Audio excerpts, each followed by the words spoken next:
পুরনো ভাবে সোয়াবিন রান্না করে আর খাবো না, নতুন রান্না বাবলাম। সোয়াবিন দিয়ে মাংস বানাইয়া তাই সবাই খাওয়ালাম। সোয়াবিনটা সিদ্ধ করে নেব। গরম জল সোয়াবিন দিয়ে দিচ্ছি, জলও বের করে নিয়েছি চেপে। লবণ হলুদ দিয়ে দেবো, ডিম মেখে নেব, সর্ষের তেল। সোয়াবিনটা লাল লাল করে ভেজে নেব। ভাজা হয়ে গেছে সোয়াবিন, নামিয়ে দেব।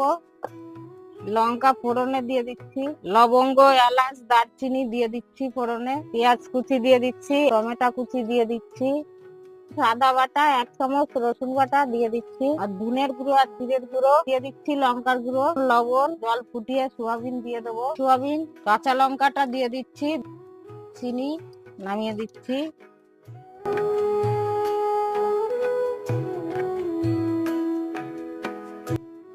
খুব সুন্দর হয়েছে।